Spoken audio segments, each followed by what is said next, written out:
بھارت کے 40 جہاز پاکستان کے ریڈار پر تھے، لیکن صرف وہی گرائے جو حملہ ہوئے۔ ہم نے ایک ہفتے کی جنگ میں دشمن کو سبق سکھا دیا۔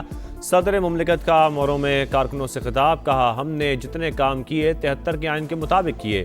ہم ساتھ مل کر اسٹیبلشمنٹ کے ہاتھ مضبوط کریں گے، ملک کو بھی مضبوط بنائیں گے، پاکستان کو ایسا بنا کر جائیں گے کہ آئندہ نسلوں کو تکلیف نہ ہو۔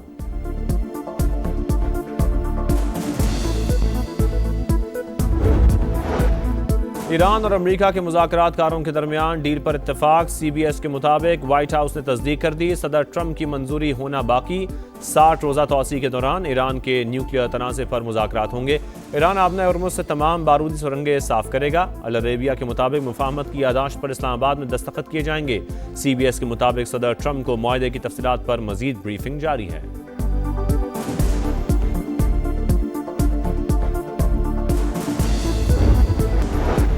اسرائیل کی ریاستی دہشت گردی، لبنان پر حملوں میں ایک ہی خاندان کے 6 افراد شہید، ایک دن میں تعداد 16 ہو گئی، 60 زخمی۔ غزہ میں بھی وحشیانہ بمباری اور ڈرون حملے، 6 فلسطینی شہید۔ قیدیوں پر جنسی تشدد، اقوام متحدہ نے اسرائیل کو بلیک لسٹ کر دیا۔ اسرائیل کا UN سیکرٹری جنرل سے رابطے منقطع کرنے کا اعلان۔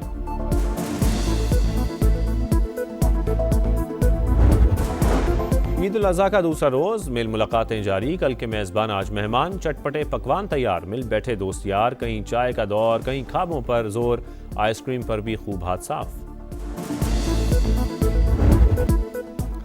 آبنہ ہرمز پھر کشیدگی کا مرکز، 3 روز کے دوران امریکہ کا ایران پر دوسرا حملہ، گزرگاہ کے اطراف اہداف کو نشانہ بنایا۔ ساحلی شہر بندر عباس ایئرپورٹ کے قریب بمباری، ایرانی فورسز نے 5 ڈرون داغے، کویت کی طرف داغا گیا میزائل ناکارہ بنا دیا۔ سینٹ کام کا دعویٰ، کہا امریکی اور علاقائی شراکت دار صورتحال پر نظر رکھے ہوئے ہیں، اپنی افواج اور مفادات کا تحفظ یقینی بنائیں گے۔ امریکی فوجیوں کو لوکیشن ڈیٹا کی بنیاد پر نشانہ بنانے کا انکشاف، پینٹاگون کے مطابق کمرشل بنیاد پر دستیاب ڈیٹا فوجیوں کی زندگی کے لیے خطرہ بنا۔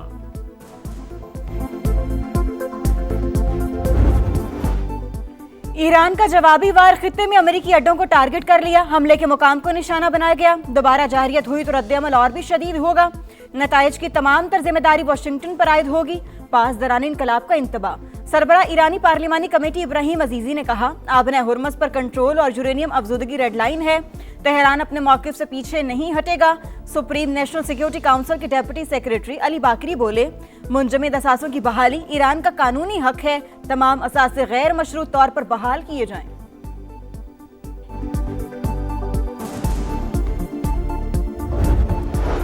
ملکی سلامتی کے تحفظ کے لیے ہر اقدام کا حق محفوظ رکھتے ہیں۔ ایرانی حملے پر کویت کا شدید رد عمل، خلیجی ممالک اور تعاون کونسل کی جانب سے بھی شدید مذمت۔ عرب میڈیا کے مطابق سعودی عرب، قطر اور UAE نے تہران کی کارروائی کو کھلی جارحیت قرار دے دیا۔ ایران کے بعد عمان، ٹرمپ کا نیا ٹارگٹ، آبنہ ہرمز بین الاقوامی گزرگاہ، کوئی اسے کنٹرول نہیں کرے گا۔ عمان دیگر ممالک جیسا رویہ اپنائے ورنہ اسے تباہ کر دیں گے۔ امریکی صدر کی اپنے اتحادی کو دھمکی، کابینہ سے خطاب میں کہا ایران کے ساتھ وینزویلا کی طرح پیش آ سکتے تھے، پاکستان کی درخواست پر موقع دیا۔ وزیر اعظم شہباز شریف اور فیلڈ مارشل سید عاصم منیر ایک بار پھر عظیم شخصیت قرار، دعویٰ کیا کہ تہران معاہدے کے لیے بےتاب ہے، ہم اس کی پیشکش سے مطمئن نہیں، ابھی تک ڈیل فائنل نہیں ہوئی، ایران کسی بھی قیمت پر ایٹمی ہتھیار نہیں رکھ سکتا، اب یا تو معاہدہ ہوگا یا ہمیں اپنا کام مکمل کرنا پڑے گا۔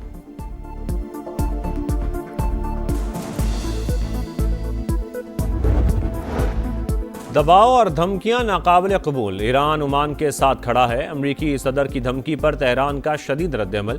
ترجمان دفتر خارجہ اسماعیل بقائی نے کہا تمام ممالک کی خود مختاری کے احترام پر یقین ہے، امن و استحکام اور بحری راستوں کی حفاظت کے لیے علاقائی ممالک سے رابطے میں ہیں، مفادات کا تحفظ ہر قیمت پر یقینی بنائیں گے۔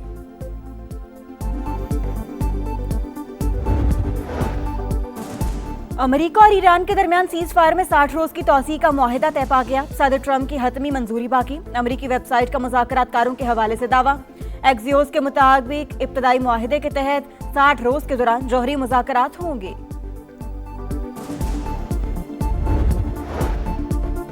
اسرائیل اپنے بدترین انجام کے قریب، اگلے 15 برس نہیں دیکھ پائے گا، ایرانی سپریم لیڈر کا بیان، کہا دشمن ایرانی قوم کو جھکانے کے لیے تفرقہ ڈالنے کی سازشیں کر رہا ہے۔ قومی یکجہتی میں ارکان پارلیمنٹ نے بھرپور کردار ادا کیا، مشتبہ خامنائی کا اسپیکر باقر غالیباف کو خراج تحسین۔ یوم تکبیر ناقابل تسخیر دفاع کی علامت، پاکستان کو عالم اسلام کی پہلی اور دنیا کی 7ویں ایٹمی طاقت بنے، 28 برس مکمل، چاغی کے پہاڑوں میں ہونے والے دھماکوں کی گونج اور اللہ اکبر کے فلک شگاف نعرے سب کو یاد۔ یوم تکبیر نے پاکستان کو اسٹریٹجک خود مختاری عطا کی۔ پاکستان کا دفاع ناقابل تسخیر تھا، ہے اور ہمیشہ رہے گا۔ آج کا دن قومی خودداری، اتحاد اور دفاع وطن کے عزم کی علامت ہے۔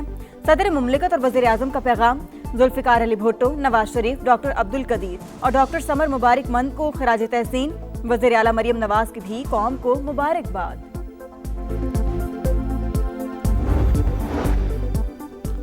28 مئی 1998 کو ایٹمی طاقت بن کر پاکستان نے دنیا میں اعلیٰ مقام حاصل کیا۔ مئی 2025 میں بھارتی جارحیت کا ڈٹ کر مقابلہ کیا۔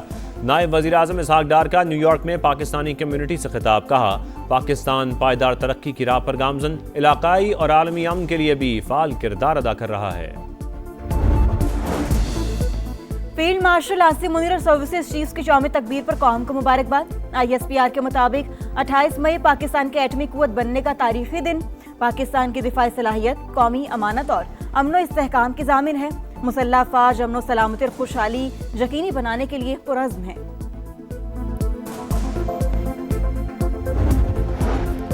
یوم تکبیر پر صدر استحکام پاکستان پارٹی اور وفاقی وزیر عبدالعلیم خان کا عسکری اور سیاسی قیادت کو خراج تحسین، کہا پاکستان نے پہلی مسلم ایٹمی قوت کے طور پر اپنی منفرد شناخت بنائی۔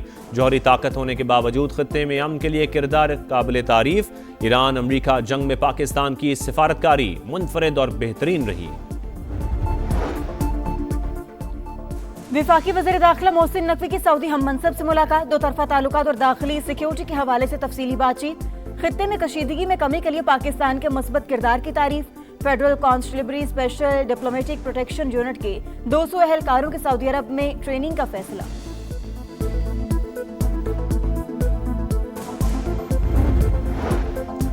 وزیر اعلیٰ پنجاب کے گلے کی کامیاب سرجری، شریف میڈیکل سٹی اسپتال سے گھر منتقل۔ مریم نواز کو گلے میں شدید تکلیف تھی، اسپتال سے ہی صوبے میں سیکیورٹی اور صفائی آپریشن کی براہ راست نگرانی کی۔ سینئر صوبائی وزیر مریم اورنگزیب کا بیان۔ کل کے مہمان آج میزبان، عید کے دوسرے روز بھی میل ملاقاتیں جاری۔ سنت ابراہیمی پر عمل کرتے ہوئے جانوروں کی قربانی، چٹ پٹے پکوان تیار، مل بیٹھے دوست یار، کہیں چائے کا دور، کہیں کھابوں پر زور، آئس کریم پر بھی خوب ہاتھ صاف، بچہ پارٹی سب پر بھاری، مستیاں عروج پر، سیر سپاٹے بھی جاری۔ پنجاب میں آپریشن کلین اپ کا دوسرا روز، لاہور میں قائم مرکزی کنٹرول روم کے ذریعے 24 گھنٹے مانیٹرنگ کارکردگی رپورٹ وزیر اعلیٰ کو پیش کر دی گئی۔ علائشیں فوری ٹھکانے لگانے کا کام جاری، گلی محلوں سڑکوں کی سرف اور فنائل سے دھلائی، ارک گلاب اور چونے کا چھڑکاؤ، شہریوں کا صفائی کے بہترین انتظامات پر مریم نواز کو خراج تحسین۔ مریم نواز کام کر رہی ہیں، صفائی ہے، گلیوں میں سب کچھ ہو رہا ہے۔ ہمارے یہاں گندگی ہے، مرتضی واب صاحب جو ہے کھارا در میں لیاری میں وہاں پہ ڈرون لگا رہے ہیں، کم سے کم یہاں پہ آ کے دیکھیں۔ کئی دن تک یہ پڑا رہتا ہے، گندگی پڑی رہتی ہے، بچے بیمار ہو رہے ہیں۔ کراچی میں صفائی کے دعوے دھرے رہ گئے، جگہ جگہ علائشوں کے انبار، تعفن میں سانس لینا بھی دشوار، انتظامیہ غائب، دفعہ 144 کے تحت کارروائی کا فیصلہ بھی بے اثر۔ شدید گرمی میں بدبو اور گندگی سے شہری بلبلا اٹھے، میئر کراچی کی سب اچھا ہے کی رٹ، میڈیا سے گفتگو میں بڑے بڑے دعوے۔ کراچی میں عید کے دوسرے روز 3 حادثات، 6 افراد جان سے گئے۔ گورنگی نمبر 5 مین روڈ پر بائک سلپ ہو کر فٹ پاتھ سے جا ٹکرائی، 2 نوجوان دم توڑ گئے۔ بلدیہ نمبر 3 کے قریب ٹینکر کی ٹکر سے 2 اموات، کوٹ قاسم عبداللہ گوٹ کے قریب گاڑیوں میں تصادم بھی 2 جانیں لے گیا۔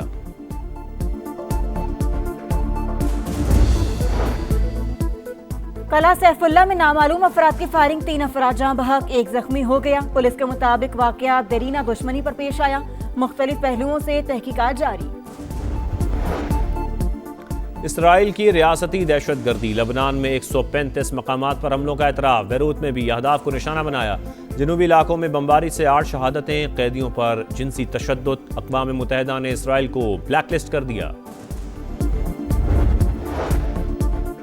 کمانڈر ان چیف، بنگلہ دیش میں ٹرمپ کے نام سے مشہور 700 کلو وزنی بھینسے کی قربانی، حکومتی مداخلت پر روک دی گئی، معروف البینو بھینسے کو چڑیا گھر منتقل کیا جائے گا۔ اجالے اپنی یادوں کے ہمارے ساتھ رہنے دو، نہ جانے کس گلی میں زندگی کی شام ہو جائے، اردو ادب کا ایک اور باب ہمیشہ کے لیے بند۔ نامور شاعر بشیر بدر 91 برس کی عمر میں انتقال کر گئے۔